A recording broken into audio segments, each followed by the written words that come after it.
No más extorsiones. Es el nombre de esta aplicación desarrollada y lanzada por el Consejo Ciudadano para la Seguridad y la Justicia de la Ciudad de México en febrero de 2015 y actualizada en agosto de 2019.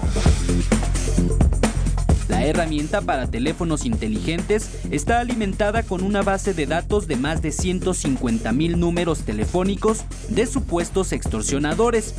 Su funcionamiento es gratuito, sencillo y eficaz y funciona de la siguiente manera.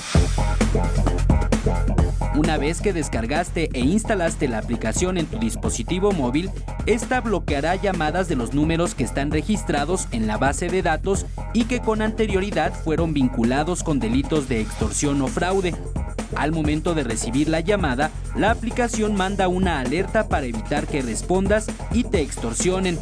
Si el número del que llamaste no está registrado en la base de datos, la aplicación te brinda la opción de que lo agregues. Para ello, te pide que realices un proceso de reporte al número *5533. Actualmente, la extorsión es uno de los delitos más constantes en todo México. De acuerdo con cifras de Semáforo Delictivo, en 2019 se registraron más de 7,800 extorsiones en México. Baja California Sur, Zacatecas, Quintana Roo, Querétaro y Tabasco son las 5 entidades federativas que durante 2019 se mantuvieron por arriba de la media nacional en el delito de extorsión.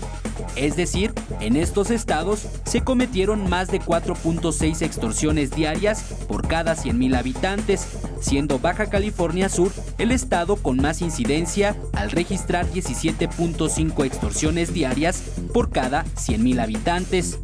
Eric Pinto, 21 Noticias.